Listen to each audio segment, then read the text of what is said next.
that's always good. Have a great summer. Too sweet to be forgotten.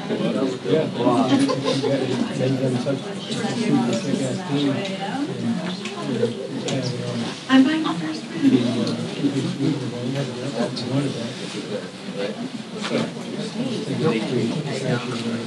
That was horrible.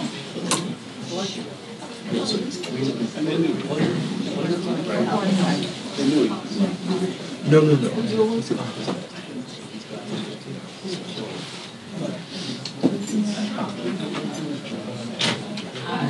got the best street of This is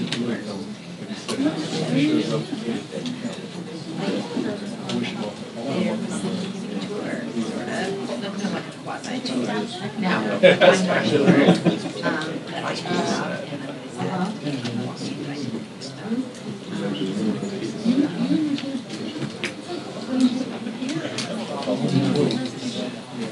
Yeah, we wanted plans with ductwork, right?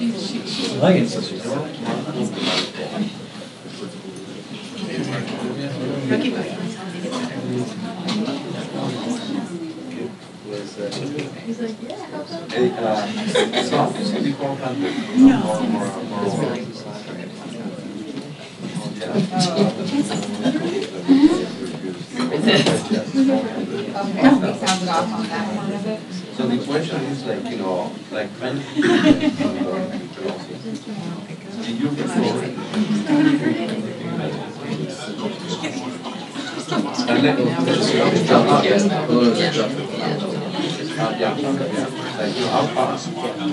I used to live in Florida, so it's like.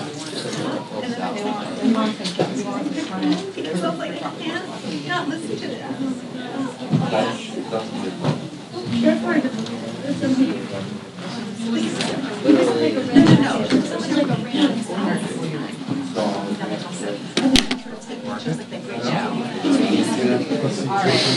Taken by you.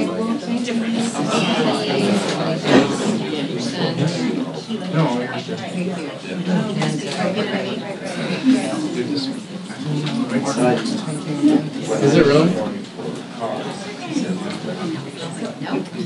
And he's okay with the work. And I'm always good. It's balls. So on the Just standing. I know, he goes,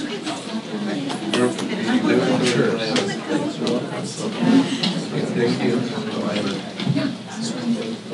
I appreciate you actually.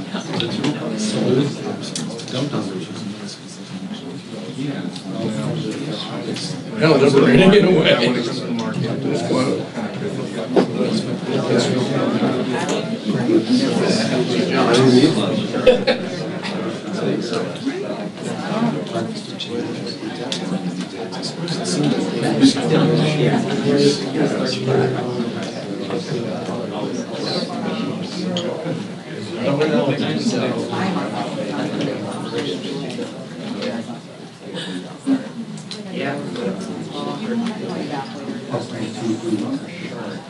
Appreciate it.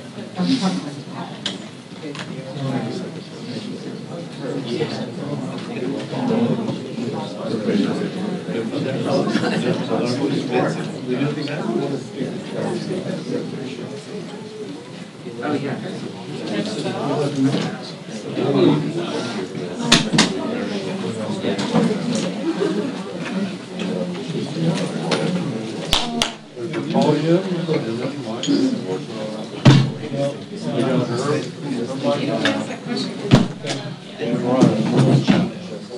waiting for.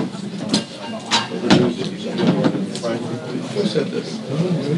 Oh, do you? I can't imagine it. But why?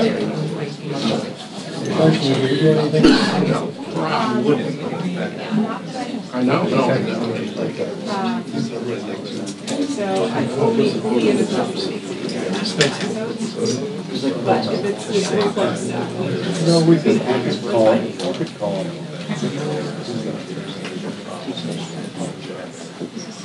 Oh, I see. Oh, right. He appoints the last.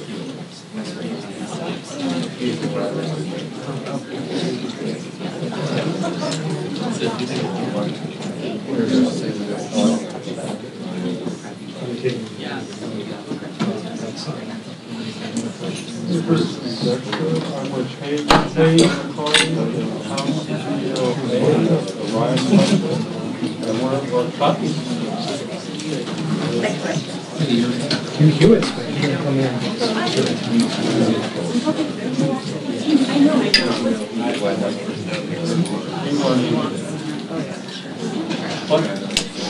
We're just feeding it back. So far, it's not Are any trains tomorrow? I don't know. I could always say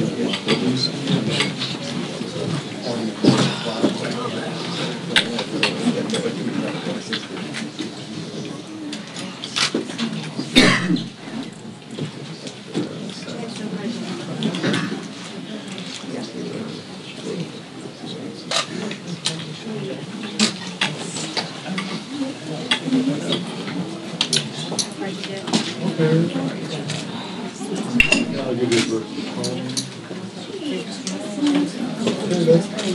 All right, thank you.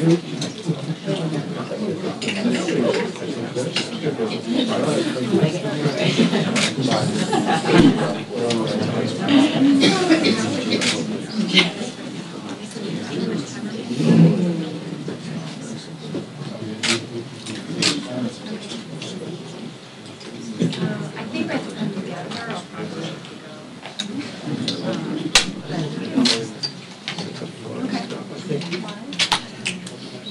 Yep. Yeah, it feels like it. Apparently they're, I was told to switch directions right now, so.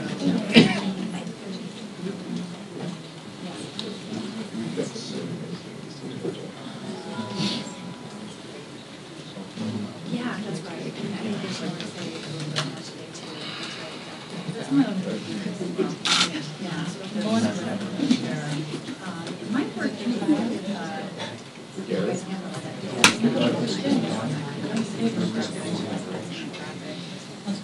Yeah. Yeah, that's Tom.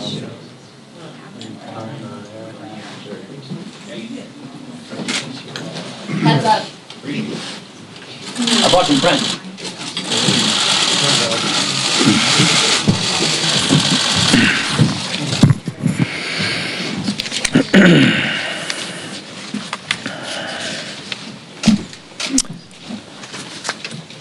Good morning. Our government has no higher responsibility than to support our men and women who are in harm's way. For months now, we have been working to get our military the resources it needs to keep the peace. This budget agreement delivers on that commitment. It fully funds our national defense at levels that Secretary Mattis has requested. It provides what the Pentagon needs to restore our military's edge for years to come.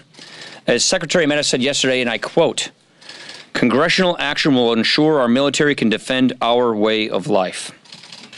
Now, that mission is hard enough, especially in a time of rapidly evolving threats. But our military's job has become exponentially harder because of the staggering readiness crisis that it is facing. I know I come up here and read off a whole bunch of statistics. You hear me do this every single week. This is the statistic that really gets to me. In 2017, we lost 80 service members in accidents and training incidents, nearly 4 times more than we lost in combat. In 2017, we lost 80 service members in accidents and training incidents. It's about 4 times as many people we lost in combat. Just think about that. With better training and equipment, many of these deaths could have been prevented. This is a sad and tragic state of affairs.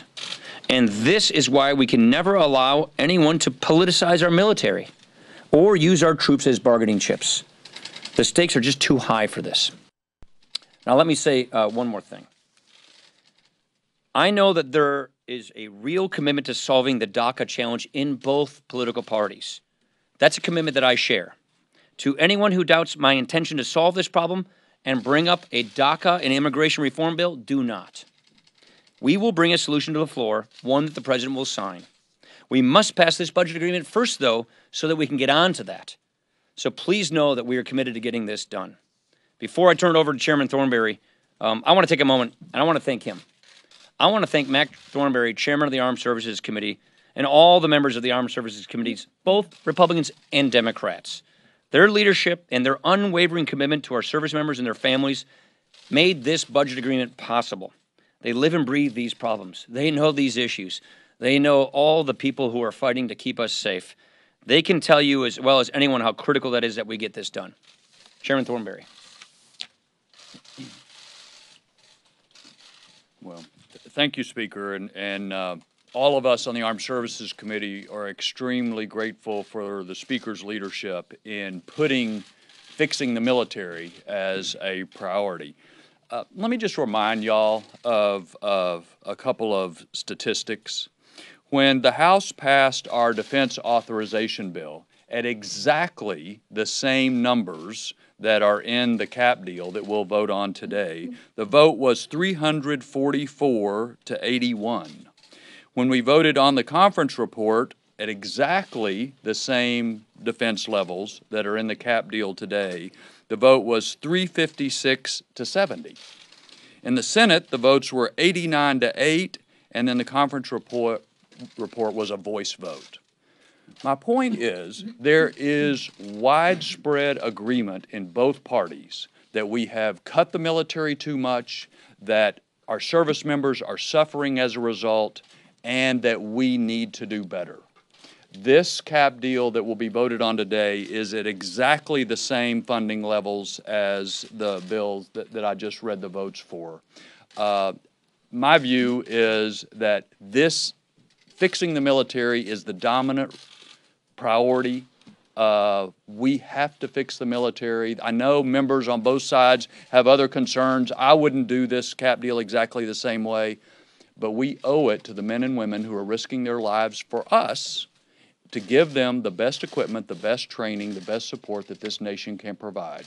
And this agreement begins to do that for the first time in a long time. Now turn to a combat veteran herself, the gentlelady from Arizona, Ms. McSally. Thank you. Good morning. I'm Martha McSally. I'm a retired Air Force colonel, A-10 pilot, spent 26 years in uniform, and now I deploy to Washington, D.C. One of the reasons why many of my fellow vets, like Mr. Gallagher here and I, came here was we really felt it was important for those of us who serve to be here when decisions like this are being discussed, debated, and voted on. We need veterans in Congress in order to be a voice at the table, and we have been tirelessly advocating and working with our chairman and our leadership to be that voice for our troops. When we talk about these 80 people who were killed in these accidents, these are real families who are having flags handed to them, and as having been a commander, and seeing the impacts, a very dangerous thing that we do in the military when we're training as well as in combat. And it's often a combination of things. We call it the safety chain of events that ends up with a mishap. It's a combination of a lack of training, a lack of resources, a lack of hours, a lack of experienced maintainers or experienced pilots. And all that comes together under difficult conditions, and then maybe the last thing happens, and they lose their lives. And so that is what we've been seeing happening after the dangerous cuts in our military from the last administration. It's been atrophying year and year and year after year, and our troops are paying the price. We have the most amazing men and women that have raised their right hand and taken an oath to defend us, and they are over there right now keeping us safe. And they are at bases all over America now training and ready for what might come next. And we owe it to them to give them everything they need and not play politics with them and their equipment and readiness. They are ready to pay the ultimate sacrifice for us. And we need people to stop playing politics with their lives and with everything they need in order to defend us. There's a lot of things we also need to work on. And there's a lot of issues related to our fiscal responsibility. We have to get to those. We've got to work together to get to those and get our spending under control. But we've got to make sure that right now we give the troops what they need to keep them safe, to keep them alive, and to keep us safe, because that price is one that we don't want to pay. So I'm glad that we finally were able to get to a place working with our chairman, our leadership here, Secretary Mattis, and a commander-in-chief who has the commitment to make sure our troops are supported and are trained and ready in order to do their job and their mission. And we have got to get these resources to them right now and stop playing politics with what they need. Thank you. Liz Cheney. Thank you very much. You know, it is a very sobering experience as a member of Congress to have the Secretary of Defense say to you that no foe in the field has done more harm to our military than the Budget Control Act, sequestration, the policies of the last administration. Yet that's where we are today. And we have come to this place where we all, everybody on this stage, I would say everybody in the Republican conference understands we've got to deal with the debt issue. There's no question about it. But we cannot do it on the backs of the men and women who are serving us. We don't have time on our side. We've got to get these resources to them right away, as quickly as we can. And I would also say to my good friends in the Freedom Caucus that we got these numbers, we got where we are because we were all unified. We stayed together. And I would ask them not to quit before we get this across the finish line. We need to stay unified. We need to get this budget deal passed so that we can then turn to the kinds of reforms that are really crucial in terms of the overall budget process. It's fundamentally important. And as we are having these debates as Republicans, as members of the House, I can tell you that we all keep very much in mind the moms and the dads out there, some of whom are in our own conference, whose sons and daughters are deploying.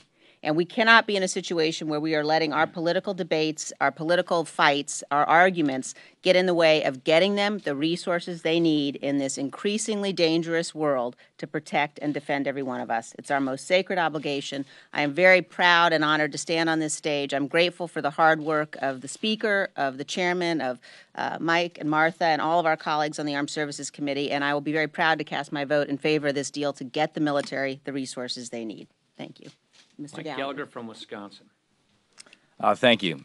Before running for office, I spent 7 years on active duty in the Marine Corps, and we used to have a saying in the Marine Corps. We used to say, you ride to the sound of the guns, which basically means if you see a problem, you don't run away, you don't punt that problem to someone else, you confront it head on. You do your best to fix it no matter how difficult that is. And that's why I ran for office, and that's what we have an opportunity to do today, to end the devastating cuts to our national defense. So to my colleagues who have concerns, I get it. I just would say two things. One, neglecting our defense is not a recipe for long-term savings.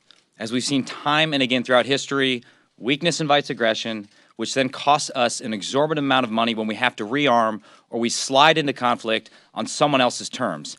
The final thing I'd say is I know I've only been here a year. I literally got lost trying to find this place here today. But it strikes me that it's always easy to vote no, right? You can always find some excuse to vote no on a bill.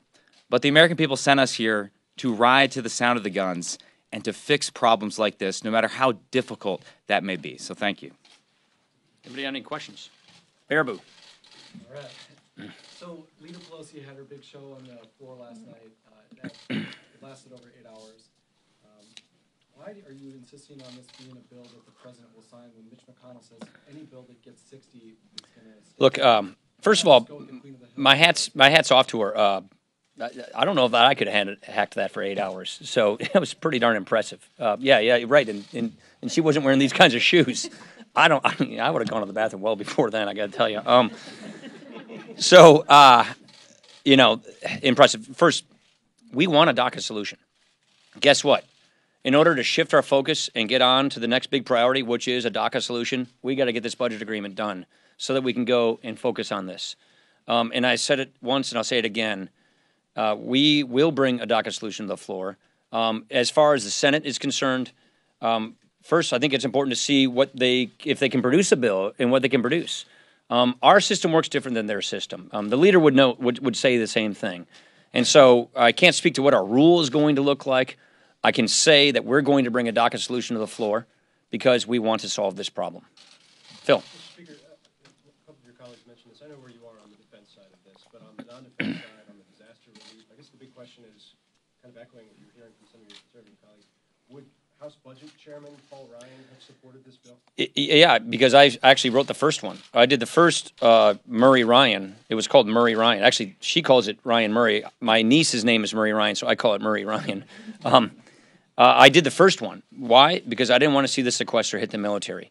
I supported the second one, which was the Boehner deal. Why? Because I didn't want to see the sequester hit the military.